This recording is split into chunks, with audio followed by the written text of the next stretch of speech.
Zebra nos mercados. O que explica o surpreendente desempenho da bolsa nesse começo de ano?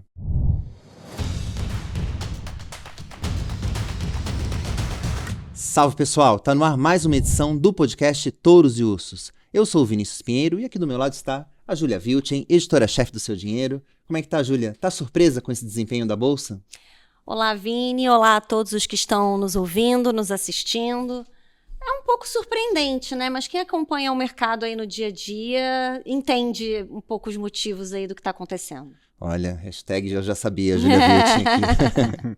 Olha, mas o mais surpreendente aqui nessa edição de hoje não é o desempenho da bolsa, e sim o fato de o nosso convidado estar vindo pela primeira vez aqui ao podcast Touros e Ursos. Realmente, quando eu fui ver aqui, estamos no programa número 217 e o Rodolfo Amstalden, sócio fundador da Empíricos, ainda não tinha vindo. Eu fiquei aqui realmente surpreso. Rodolfo, seja muito bem-vindo. Eu que agradeço. É um prazer participar aqui. Vamos tentar entender o que aconteceu nesse primeiro tri e o que nos aguarda aí pro restante do ano, né? É isso aí, você que vai ter que responder isso. E para quem está acompanhando a gente, eu já peço aqui para curtir esse episódio, assim ele chega para mais pessoas, sobe, né, aqui na cotação do YouTube, assim como o Ibovespa nesse ano. Aproveita também para seguir o canal do Seu Dinheiro, para receber aqui as nossas atualizações.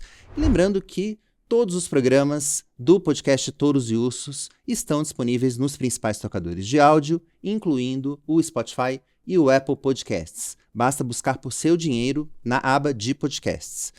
Bom, vamos lá, né? Aqui acho que se a gente puder falar um pouquinho, usar uma metáfora aqui futebolística para o que está acontecendo nos mercados. Se a gente pegasse aqui a lista dos ativos aqui numa tabela no começo do ano, eu acho que o Ibovespa e a Bolsa estaria provavelmente entre os ameaçados de rebaixamento, se a gente pegasse os prognósticos. Mesmo quem estava relativamente mais otimista, a gente teve, Rodolfo, no começo do ano, a gente teve ali o nosso evento do Seu Dinheiro Onde Investir, e até o Felipe Miranda teve presente, e ele até falou que era importante ter bolsa na carteira, mas mesmo ele estava falando que era mais pensando no horizonte temporal ali de 2026. Perfeito. E, no entanto, a gente está vendo aí um desempenho, como eu falei aqui no começo do programa, surpreendente da bolsa, com uma alta que chegou ali nos seus melhores momentos a mais de 10%, agora deu uma realizada, a gente está numa semana aí de maior tensão nos mercados, mas ainda assim, um desempenho diante de tudo que aconteceu, realmente, acho que poucos esperavam esse resultado da Bolsa. E acho que a dúvida, né, acho que para a gente começar, e para quem está acompanhando a gente, é o que diabos aconteceu, né, assim, por que a Bolsa teve esse desempenho tão positivo nesse começo de ano? Na tua visão, foi realmente uma zebra, como eu coloquei aqui, ou realmente já estava tudo... Quem leu os sinais já saberia que esse desempenho aconteceria? Não, acho que está longe de ser trivial, né? E pode parecer uma proposição meio budista aqui, né? Mas o mercado financeiro dificilmente vive no presente, né? Ele vive do passado e do futuro, mas quase nunca do presente, né? Então o presente... para quem está no Brasil hoje, para quem acompanha o mercado, ele não é muito animador, né? Mas o passado, de certa forma, acho que foi uma fonte importante aqui de fôlego para o Ibovespa nesse começo de ano e quiçá o futuro também será, né?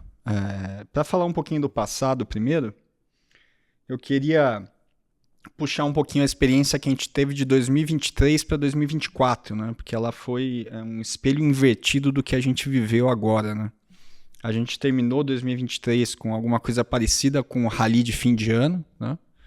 É óbvio que o período de seca aqui no Brasil permite que mesmo algumas altas curtas ali possam ser chamadas de rally, mas tivemos, né, de uma forma ou de outra, um rally ali no final de 2023. Isso acabou gerando uma herança ruim para 2024, né? De uma forma ou de outra, não atendemos às expectativas ali, seja por motivos domésticos, né? A tal da crise fiscal, já que está bastante batida, ou por algumas incertezas também no exterior. Então a gente começa 24 com uma ressaca ruim, né? E a perspectiva naquele momento era boa. Era boa, exatamente. E agora eu acho que a gente viveu justamente o oposto disso, né? A gente termina 24 muito pessimistas. Os principais fundos locais pouquíssimo expostos a ações, né?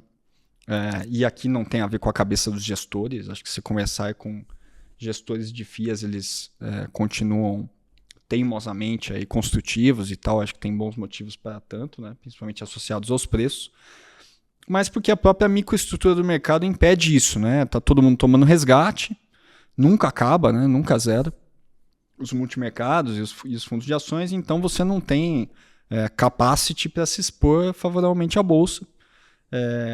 Eu acho que o Quelete da Alpha aqui tem sido bastante vocal, né? Também no sentido de que as empresas têm recomprado ações, aquelas que podem, aquelas que geram caixa sistematicamente.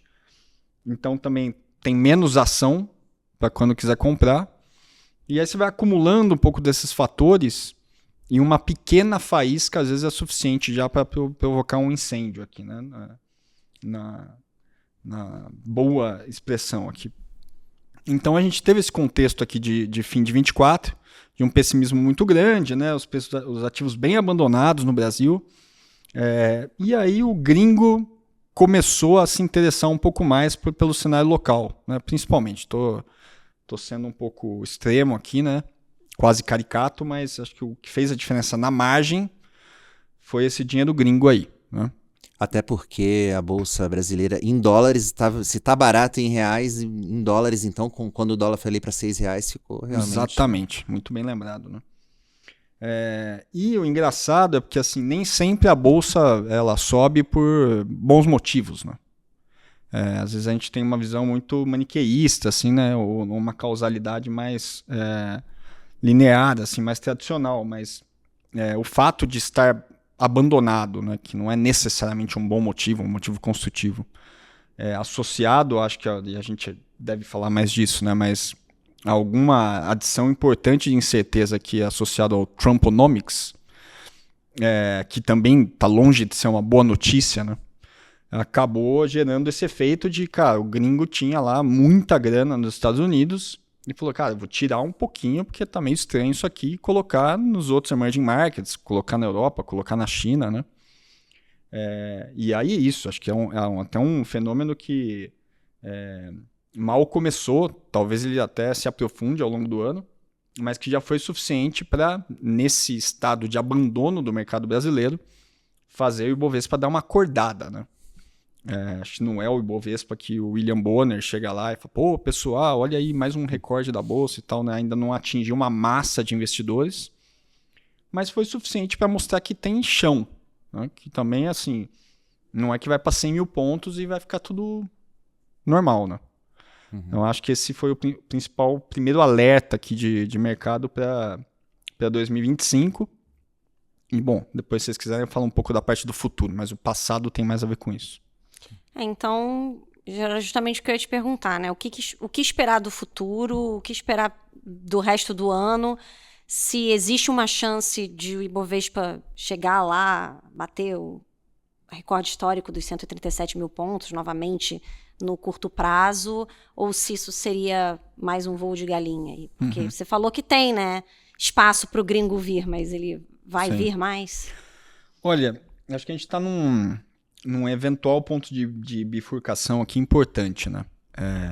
Eu entendo, quando a gente estuda economia lá, uma das coisas mais básicas do curso, não sei como é que está hoje. Na minha época, o ferramental de economia ele te dava razoavelmente uma capacidade de abstração, mas eu não tive aula de mercado financeiro na faculdade de economia. Acho que hoje as faculdades já estão mais avançadas nesse sentido, né? Espero que sim.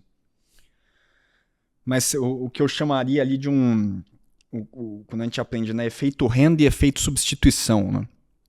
Então, se a gente emprestar esses conceitos para tentar analisar um pouco do impacto do Trump hoje, né? Então, até o momento, parece que o efeito substituição ele reinou e foi bom para o Brasil, né? Então, pô, vou ter um trade-off aqui, vou tirar dinheiro dos Estados Unidos e devolver para emerging markets. Mas o efeito renda me preocupa também, sabe? E o que é o efeito renda? Desculpa a ignorância aqui de alguém que não é um economista.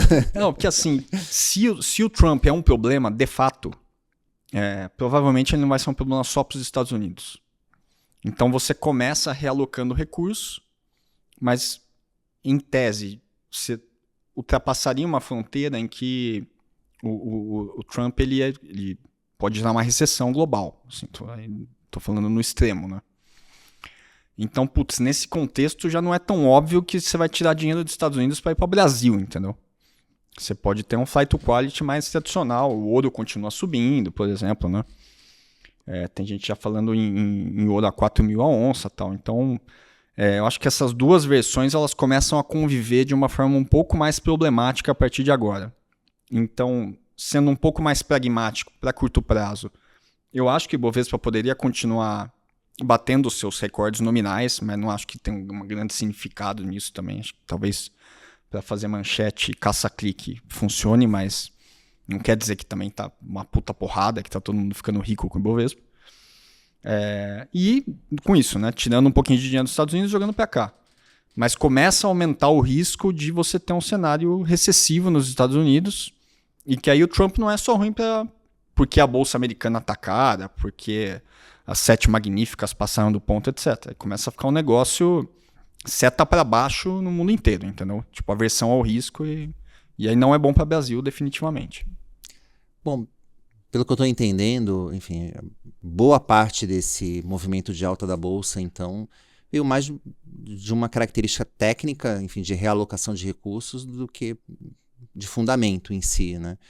Eu queria te perguntar um pouco como é que você vê fundamento para a Bolsa brasileira, né? Porque no começo do ano, no fim do ano passado, quando o mercado estava muito pessimista, você falou muito ali da questão fiscal e tudo mais.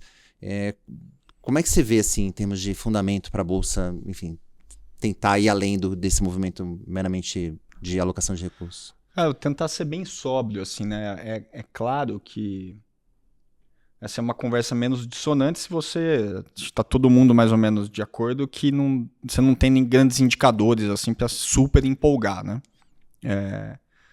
E o mercado ele está num estágio de análise de desequilíbrio da economia em que você chegar com um pibão para a mesa de jantar às vezes dá uma assustada, sabe? Tipo, eu tô preocupado com desequilíbrio fiscal, tô preocupado com inflação e tal, e porra, até gostaria do pibão em outro cenário, mas aqui ele atiça os meus medos mais do que me deixa feliz, né? A gente teve os dados do CAGED, que foram impressionantes, né? E tanto mais esquisito ali que foi, parece, né, vazado um pouco antes e tal, dos 400 mil, né, que vieram um pouquinho acima.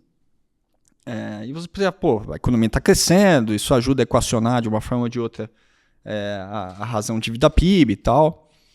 Crescimento não necessariamente algo ruim, né? Deveria ser comemorado, tal, deveria ser também usado pelo governo de uma forma construtiva, né? E apazigua os ânimos também.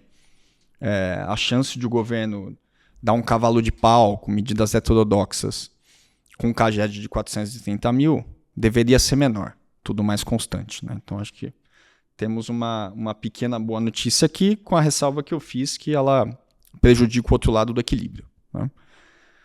Inflação, também ninguém está feliz com a inflação. Tem muita gente boa de focos aí achando que a gente vai bater 6% de IPCA esse ano, né? E quando vem um CAGED com o mercado de trabalho já apertado, essa é uma hipótese que ganha relevância. E a meta é 3. E a meta é 3, assim, ninguém mais lembra dessa meta de 3. É uma meta... Tem a meta de jure e a meta de facto, né? Então a meta de facto parece estar mais perto de 4, mas de 6 para 4 também é lote, né? Então tem esse IPCA que incomoda, mas também não quero fazer terrorismo aqui. Se vocês pegarem as últimas 4 leituras de IPCA/IPCA 15 alternadas, vocês vão ver que ou o observado veio em linha com o esperado ou até um pouco abaixo. Aí entra naquelas noias do qualitativo, porque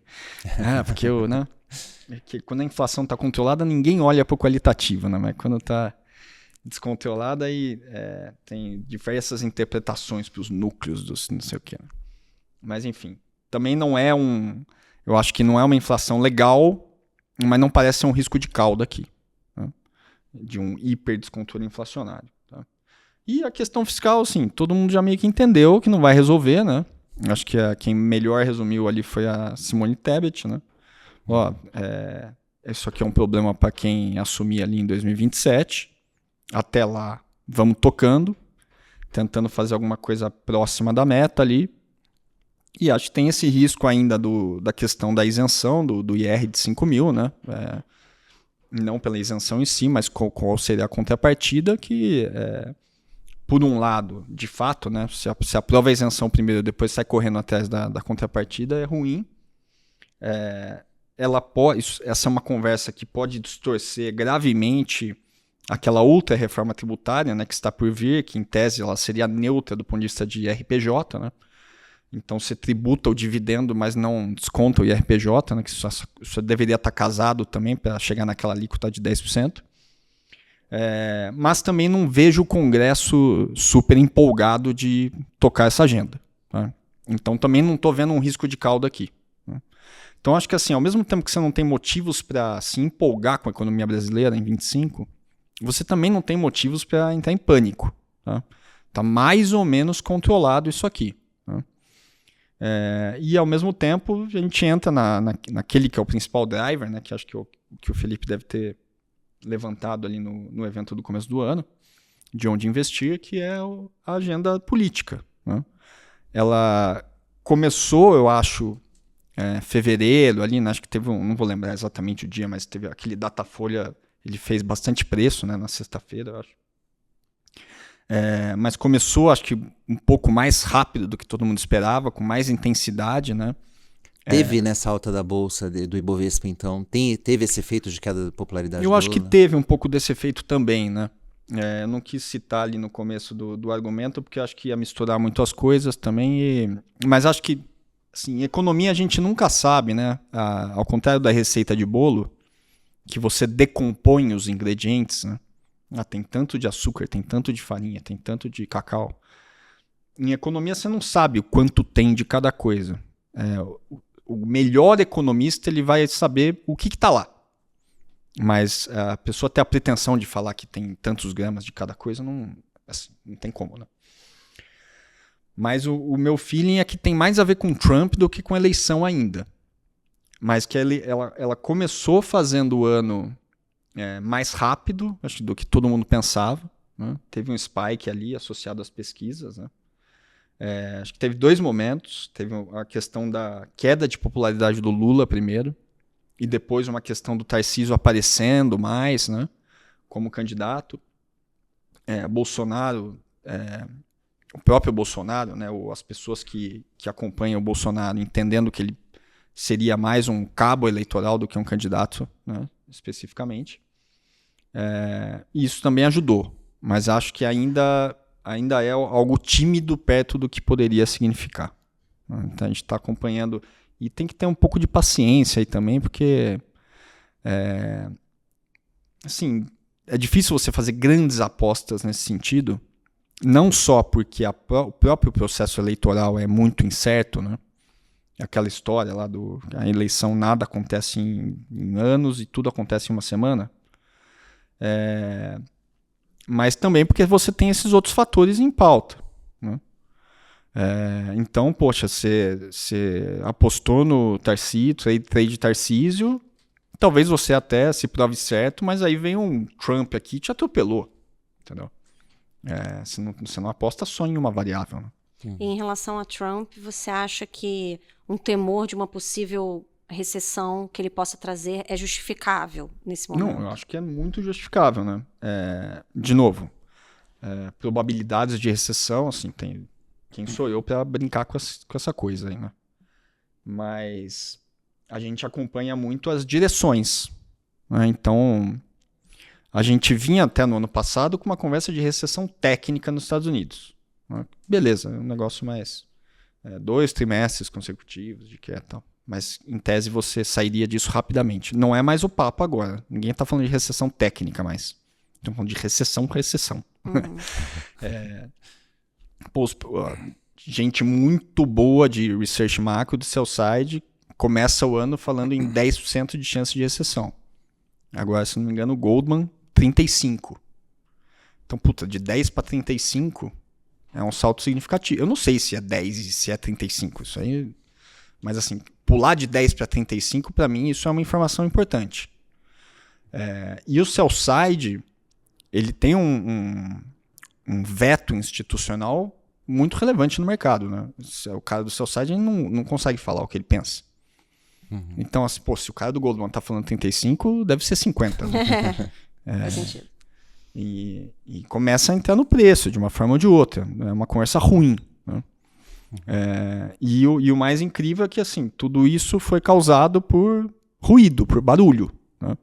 Tem algumas medidas já de tarifa, mas eu acho que o mercado está muito mais preocupado hoje, né, as perspectivas, tal, e se pega sentimento do empresário, sentimento do consumidor americano, tal, com esse barulho, né, com essa incerteza que, assim, putz, e tem até esse papo, né, que a gente está gravando aqui às vésperas do Dia da Libertação, que acho que até virou um dia metalinguístico, né, que você vai, quando ele chegar, você vai se libertar do próprio dia, né?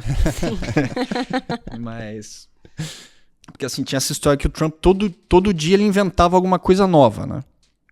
Aí não dá pra você saber se é estratégia, se é o Bessent que tá por trás, quem é, ou se é uma doideira mesmo, né? Seja bom ou seja ruim, que pelo menos depois do dia 2 a gente já sabe o que vai ter daqui pra frente. Né? Sim, e aí a ironia é que assim, aí parece que alguém falou pra ele assim, cara, para de... Não é todo dia. Agora, marca uma data, inventou lá o Dia da Libertação. Só que, assim, anunciou o Dia da Libertação uma semana antes, né? Ou até mais. Então, agora daqui até o Dia da Libertação eu só vou sofrer, né? Porque... Então não resolveu a questão, né? Rodolfo, mas assim, se a gente, quando falando de riscos, então, para a Bolsa, vou fazer um breve resumo aqui do teu cenário para a Bolsa, para o Ibovespa aí também. Me corrija se eu estiver entendido alguma coisa errada. Mas enfim, a gente está vendo... Enfim, nada muito empolgante com relação ao Brasil. Acho que você vê uma possibilidade desse movimento de alta da Bolsa continuar, mas nada que pra gente sair se empolgando aí, não é pra sair escola de samba aqui na Faria Lima ainda. Mas eu queria também saber de ti o que pode dar errado, né? Assim, quais são os riscos no radar? E se você colocar numa escala, assim, o que o investidor deveria estar mais preocupado com a questão internacional, com o Trump, do que vai vir aí da libertação, ou com o Brasil, né? Se vier, por exemplo, um aumento da isenção do imposto de renda sem uma contrapartida fiscal, se esse risco fiscal é maior, obviamente, com base no que a gente conhece hoje, o que te preocupa mais? O que te deixa... O que te tira o sono? Vai? Hoje o que me preocupa mais é Trump. Esse Trump que não é mais o efeito substituição, é o efeito renda para baixo, cenário de recessão. E aí você começa a pensar nos efeitos de primeira, segunda, enésima ordem, né? Assim, se isso acontecer de fato, qual é a resposta global a isso? Qual é a resposta do governo Lula a isso, sendo que hoje ele está muito amarrado em crescimento, como o único argumento que sobrou ali, e se isso de fato pode afetar também essa linha, né? Então... Aí, como derivada, o governo começa a fazer loucura, medidas heterodoxas. Não é o meu cenário base, mas acho que o analista, o investidor, ele tem que ser meio paranoico, né? E principalmente no Brasil, mais paranoico do que eufórico. Então é isso. O que eu mais leio sobre hoje, o que eu mais penso sobre é isso. Mas você está mais otimista ou mais pessimista com relação a esse tema? Cara, eu ainda tô meio... Eu acho que assim, para curto prazo eu tô mais pessimista ainda. Embora, e aqui falo não só por mim, né, mas representando aqui nossa equipe de research, temos 30 analistas, você tem que ficar meio de olho também com a intensidade das correções, sabe? A gente estava numa discussão muito interessante recentemente sobre Mag 7, né, as 7 magníficas lá nos Estados Unidos. Acho que todo mundo, né, também a posteriori é fácil de chegar a conclusões, mas acho que todo mundo já entendeu que elas estavam com valuations muito esticados ali na parte final do que se convencionou chamar o excepcionalismo americano, né? Então, Nvidia negociando a 40, 50 vezes, né? E mesmo as techs mais tradicionais com múltiplos acima de 30 vezes. Desde então aconteceu bastante coisa já, né? Essas ações derreteram. Então, hoje você vê Meta negociando para ano que vem 19 vezes. Então, já não é mais 30, entendeu? Nvidia, para ano que vem, 19 vezes. Menos uma vez PEG, né? O PE com Growth. porque é um negócio que cresce muito também. Alphabet, 16 vezes lucro ano que vem. E de novo, acho até que para curto prazo talvez seja pegar uma faca caindo. Mas você também tem que se atiçar assim, para esses exageros, né? Às vezes vai muito para um lado, aí é hora de voltar, né? Acho que se for recessão mesmo, aí pega earnings e aí esse múltiplo não é de verdade, né? Mas se não for... Quer dizer, esses 19 na verdade são 30. 30, na verdade o múltiplo assim, continua o mesmo, né? Uhum. Mas se não for recessão, né, e sei lá, se é 35% recessão, então 65% não é, né? Aí talvez esteja ficando barato mesmo, sabe? Não é, tem poucas janelas recentes dos últimos anos que você consegue comprar uma ação dessas por esse valuation. Então tem que se beliscar também para essas coisas, né? Você tem que pensar na paranoia, mas não se deixar assim, tomar por ela, né? É um cenário, né? Então, dito isso, eu queria te perguntar sobre quais ações se posicionar aí diante desse cenário, seja para aproveitar oportunidades que se abriram, ou então para se proteger de um cenário pior. Legal. Assim, só para pegar o gancho, né, da resposta anterior, mas assim, Mag 7 para mim se coloca... Aqui eu não gosto de Tesla, né? Acho que Tesla é um cenário meio diferente, porque virou meio meme stock e é 90 vezes lucro, né? Então não se enquadra aí no argumento. Mas para as outras, eu acho que você tem que ter ali no seu screening, olhar essas ações todo dia, sabe? Porque do jeito que está o mercado, tem dia que abre caindo 5. Então eu teria assim um radar muito bem apontado para esses papéis e, se precisar, caixa com o dedo no gatilho. 6 magníficas, então. Exato. Então esse é um ponto importante lá fora. Recessão, ainda que a última leitura do PCE, né, que é o principal índice de inflação acompanhado pelo Fed, ela foi desagradável, né? Ele veio um pouco acima e tal. Mas assim, recessão, até onde eu lembro do livro-texto, é deflacionário, né? Ou desinflacionário, pelo menos. Então, esse yield de 10 anos talvez volte para 3 e alguma coisa, né? Hoje o mercado está dando um corte para o Fed esse ano. Aí talvez sejam 3 cortes, que dá para ganhar dinheiro nesse trade também, né? Uma forma de meio de se proteger. E aí para Brasil, aí eu acho que tem que ser uma abordagem bem dicotômica, assim, né? Porque, a economia está crescendo, acho que a gente veio de múltiplos descontados, como estava falando, né? Então, me parece inteligente ter alguma coisa em cíclicos domésticos com bastante qualidade. Não é o cíclico doméstico que vai subir mais, mas é um cíclico doméstico que, é uma belíssima empresa com histórico e tal, que gera caixa e que, por estar abraçada por esse ambiente sistêmico, apanhou muito também. Mas acho que você também tem que ficar defensivo, entendeu? Então, só para dar alguns exemplos, né? Eu acho que, Porto Seguro, que é uma ação que subiu, mas que aguenta muita porrada, assim. Acho que ainda é uma ação muito legal para se ter, né? E a gente tem lá na série do Vacas. Suzano caiu muito, né? E, se dá uma voltada nesse câmbio aí, também funciona como hedge legal, né? O próprio Itaú, que tava 35, você pisca, tá 31, né? E acho que também é um bom papel para surfar esse ano aqui. Então, a B3, né, que é um negócio que assim, é defensivo, faz recompra, paga dividendo, mas também tem beta, né? Então, acho que é isso. Você tem que ter um pedaço da carteira mais bunda na parede ali e outro para tomar um pouco mais de risco, mas com essa qualidade associada.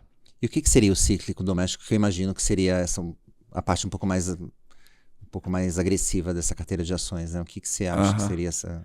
Cara, eu acho assim, large caps, alguma coisa mais parecida com Localiza, né? Que acho que funciona bem. E acho que tem bastante coisa também no universo de mid e small caps, né? Então, Centauro é um papel que a gente gosta muito, né? Que também é bastante beta, assim. Acho que track and field é interessante, né? Então é isso, não é? Também o varejo de qualidade é mais pique, assim, né? Você tem que olhar caso a caso, mas tem coisa boa e barata na bolsa. Curiosamente foram esses papéis, alguns desses de varejo e tudo, que deram uma porrada aí, alguns nesse começo de ano, né? Sim, acho que assim, até tem papéis que subiram 30%, 40%, mas não é o perfil que me agrada mais. Uhum. Que acho que pode ser também o primeiro a também... exato. A voltar, né? Sim. Uhum. Legal, bom, acho que a gente pode passar agora para o segundo bloco do nosso programa, que batiza aqui o podcast, que é o bloco dos touros e dos ursos. Os touros, para explicar para o Rodolfo aqui, para quem está acompanhando a gente pela primeira vez, são aqui os vitoriosos da rodada, aqueles que estão numa fase positiva, e os ursos são aqueles que ficaram devendo. E a gente começa por eles, começa pelos ursos, e a gente costuma passar a palavra para o convidado primeiro aqui, mas eu quero começar nessa edição, porque eu acho que eu vou ser o mais polêmico aqui nos ursos. Então deixa eu começar já. Se o pessoal já começar a me xingar aqui, então a gente já corta o mal pela raiz aqui. O meu urso vai para o ex-presidente Jair Bolsonaro, depois da condenação não, né? Depois que ele foi tornado réu ali pela primeira turma do STF, por uma tentativa de golpe de Estado. O ex-presidente é acusado de liderar uma organização criminosa armada por tentativa de abolição violenta do Estado Democrático de Direito, golpe de Estado, dano qualificado e deterioração de patrimônio tombado. Essas são ali tá ali no rol de acusações ali da denúncia que foi aceita ali pelo STF. Segundo os especialistas, juristas aí procurados pela imprensa, a pena, caso o ex-presidente venha a ser condenado, pode passar dos 30 anos de prisão. Mas vale lembrar, né, o Bolsonaro deu várias declarações logo depois do resultado ali da decisão da primeira turma, e ele nega as acusações, diz que está sendo perseguido, né, ali politicamente. Ele deu, inclusive, uma entrevista para a Folha de São Paulo, né, nesse fim de semana, em que ele até reconhece que chegou a ter algum tipo de conversa ali relacionada a tomar algum tipo de atitude depois que ele foi derrotado nas eleições, mas ele falou que qualquer ação que for, mesmo essas conversas, elas aconteceriam ali dentro das 4 linhas da Constituição, né, o termo que ele costuma usar bastante, e que foi prontamente descartada. Essa é a versão que o Bolsonaro deu. É bom a gente acompanhar aqui os próximos passos, e inclusive porque pode ter uma reviravolta, e o Bolsonaro pode virar de urso, pode virar touro aqui, porque nesse momento está tramitando na Câmara dos Deputados o projeto de lei de anistia para as pessoas que participaram ali dos atos do 8 de janeiro de 2023. E caso esse projeto de lei seja aprovado, ele vai acabar beneficiando o ex-presidente. Inclusive essa pauta já teria apoio na Câmara, mas o governo está tentando barrar o avanço desse projeto. Enfim, de todo modo, a expectativa é de que tenha aí uma longa discussão e, por enquanto, diante da notícia de que o Bolsonaro vira réu, ele leva aqui o meu urso dessa edição. E acho que isso conversa com aquilo que a gente falou antes, né, que a história do aposta no novo ciclo eleitoral, ela pode ser influenciada por inúmeros fatores ainda, né? Seja por essa anistia, eventualmente, seja pelo julgamento, mas nós, no curto prazo, eu acho que é importante para o Bolsonaro continuar se colocando como um candidato, né? Até pela narrativa que ele usa, porque, não querem que eu seja presidente de novo, né? Se é um cabo eleitoral, já perde um pouco de força ali. Né? Então, acho que vai longe essa história ainda. Para o mercado, tem o Bolsonaro não estar na disputa, facilita ali o Tarcísio entrar como candidato da direita para as eleições. Em última instância, sim, mas acho que no curto prazo, não necessariamente. Pelo fato dele, ele não declara o apoio dele ao Tarcísio de imediato, entendeu? Verdade. Júlia, para quem você vai dar o seu urso? Eu vou dar o meu urso, Vini, para Disney, que passou por uma estreia aí no cinema que não foi muito bem nas bilheterias, também não está sendo um sucesso de crítica, que é o filme Branca de Neve live action, né? Que transformaram aí o Conto de Fadas e o clássico da Disney de 1937, né, de animação, primeiro longa de animação da história, transformaram aí num filme com pessoas, né, atores. E toda a campanha de divulgação desse filme já foi envolta de inúmeras polêmicas e, enfim, inclusive envolvendo a própria produção do filme, e acabou que estreou no fim de semana, não nesse que se passou agora, em relação a quando estamos gravando, mas no anterior, e foi um fiasco de bilheteria, só arrecadou 87 milhões de dólares ao redor do mundo, que, só para se ter aí uma ideia, né, a título de comparação, foi 34 milhões a menos do que o segundo filme do Coringa, né, da Warner, que foi outro fiasco. Eu acho até que a gente chegou a dar urso para ele aqui no programa, mas o filme do Coringa custou 70 milhões a menos do que esse filme Branca de Neve da Disney. Então, assim, realmente péssima bilheteria. A esperança que se tem é que esse filme, como é um filme assim para famílias, consiga ir render no longo prazo, nos streamings e tudo mais, mas para uma estreia é muito ruim.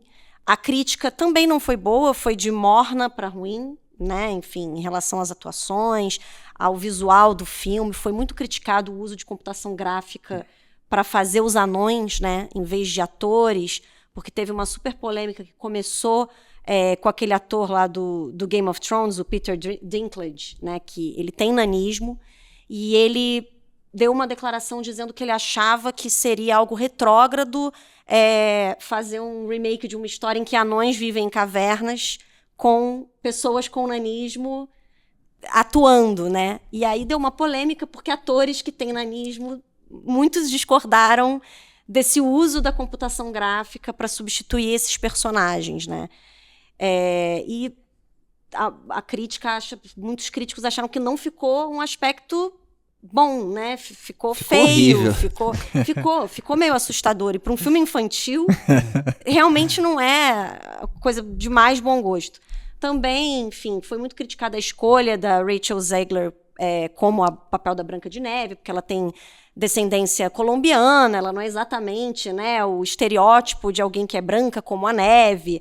Ela também foi uma pessoa super polêmica nas redes sociais, misturou declarações políticas em relação à guerra, né, entre Israel e Palestina com tweets, né, com postagens que ela fez sobre o filme, e isso foi super mal visto pela Disney. Chegaram a designar, ela xingou o Donald Trump, aí a Disney chegou a designar um guru de mídias sociais para vetar os posts dela.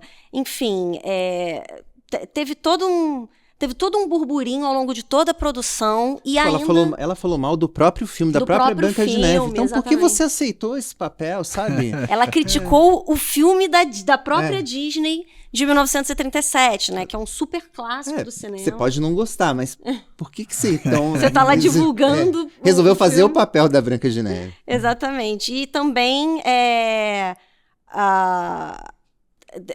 teve problemas na produção, né? Foi parada várias vezes, teve a greve de atores, teve pandemia no meio, teve um incêndio no set, teve que ser regravados vários trechos algumas vezes. Então, assim, foi um filme caro. A produção custou no total 270 milhões de dólares. Para uma bilheteria de estreia de 87 milhões, realmente não parece muito auspicioso. Então, eu escolhi aí a Disney como o urso, da semana. Vamos acompanhar. O filme ainda está em cartaz, pode ser que ele se recupere. Teve outro filme que foi bastante criticado, que foi esse do Rei Leão recente agora, que é a história do pai do Simba, né? História. Do Mufasa. Do Mufasa. E ele acabou se recuperando depois das bilheterias. Fez 700 milhões ali, que não foi um estouro, mas acabou dando lucro para a Disney. Mas acho que a possibilidade de Branca de Neve reverter essa bilheteria eu acho muito baixa, porque pensa num filme que tudo que tinha que para dar errado. O problema desde o dia 1. E a Disney também não tem tido muito sucesso com esses remakes live action, né? Teve aquele Dumbo, o próprio segundo filme lá da Malévola. São filmes que têm decepcionado nas bilheterias mesmo. Acho que houve alguns grandes sucessos e também está sendo meio que 880 esses live actions de maneira geral. Não tem... ou eles têm acho que de crítica, acho que todos estão indo mal. Né? Acho que de bilheteria alguns têm se salvado. Enfim, vamos acompanhar o que vai acontecer com a Disney. E, coincidência ou não, as ações da Disney, eu estava até vendo antes de vir aqui pro programa, estão bem baixa nesse ano. Acho que estão realmente um desafio aí para eles. Vamos lá, Rodolfo. Para quem você vai dar o seu urso aí? Tô até com dó dos meus ursinhos.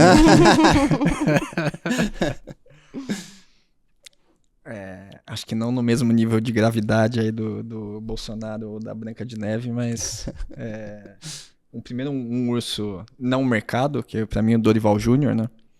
Pô, mas esse aí pra mim é muito mais grave. Putz, tem quase dó dele, assim, sabe? Acho que ele foi escolhido pro cargo errado, assim. Acho que ele nunca deveria ter sido...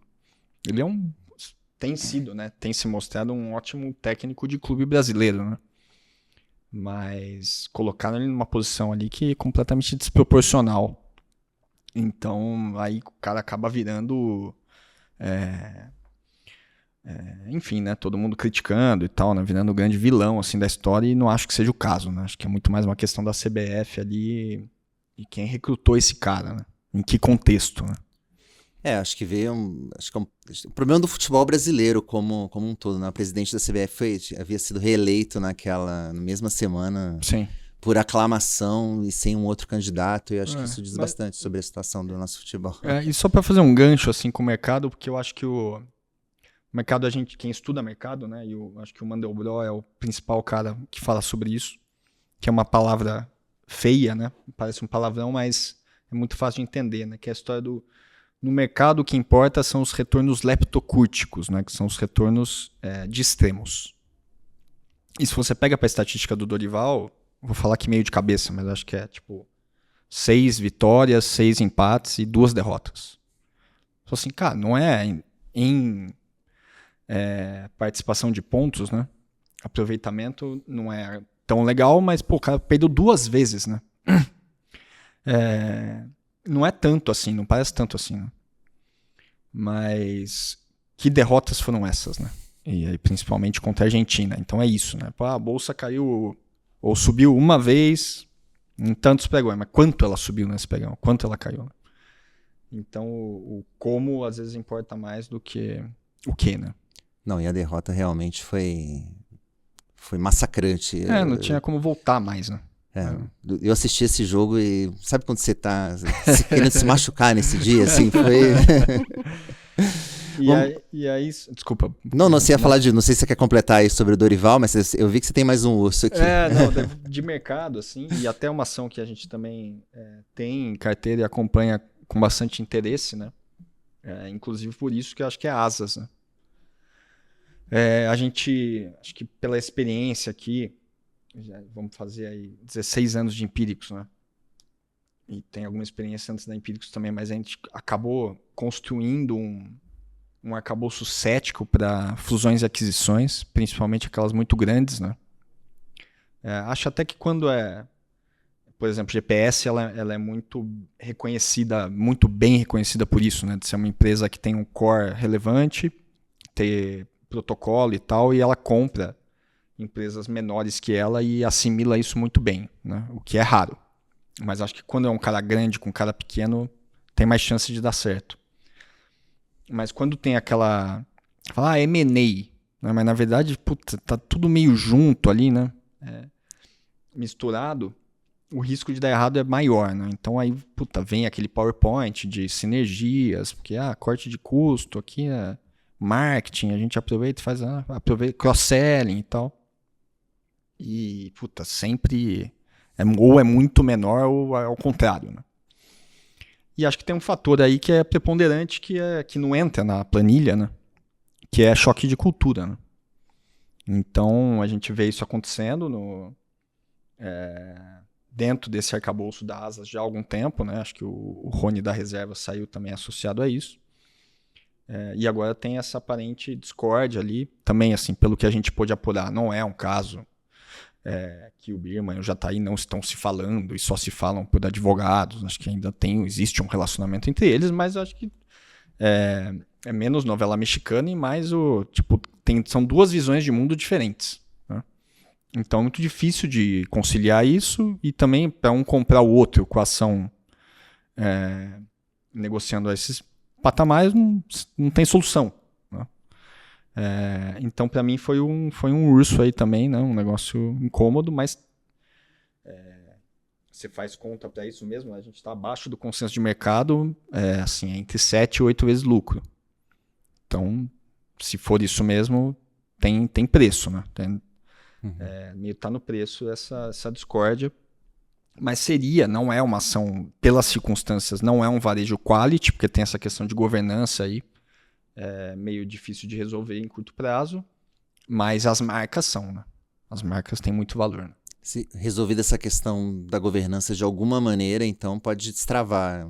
Sim. Ou então, assim, aquele negócio de combinar que, cara, vamos se entender por pelo menos 5 anos aqui, devolver o negócio para um valuation decente, e aí um compra o outro, sei lá. Mas do jeito que tá perde. Eu acho que... E os dois, nesse sentido, são empresários bem, enfim, espertos, né? Enfim, para entender isso. Tem que ter um pouco de pragmatismo aí, né? Tá certo. Bom, vamos então agora falar dos touros, vamos falar dos destaques positivos dessa edição. E também vou começar aqui vou mudar a ordem aqui mais uma vez também. Vou começar pela Júlia agora. Júlia, para quem você vai dar o seu touro? Eu escolhi como touro a Apivida, né, que ela vem crescendo recentemente na preferência dos investidores entre as ações do setor de saúde, né? Então, teve recentemente 2 eventos, né? Um foi um levantamento aí do BTG que mostrou que a Apivida se tornou a segunda ação preferida do setor entre os investidores, enquanto a Redditor, que é a preferida em primeiro lugar, vem caindo nessa popularidade. Então, pode ser que em um dado momento, quem sabe, a Apivida ultrapasse aí a Redditor entre as queridinhas aí dos investidores.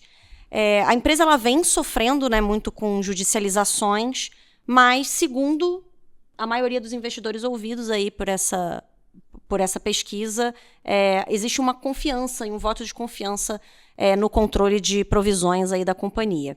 E também teve um evento que fez até a ação subir aí uns 8% na Bolsa na semana passada, que foi paralelo aí, talvez decorrente da notícia de que a gestora Carioca Esquadra passou a ter mais de 5%, né, do capital da companhia, sem intenção de mudar nada no controle, mas, enfim, a Esquadra ela é muito bem vista no mercado, né? Então, o fato de ela estar com uma posição maior na Apivida é algo que realmente dá um ânimo aí em relação à ação, fica mais bem vista realmente para os investidores. Então, por isso é o meu touro da semana, Vini. Legal.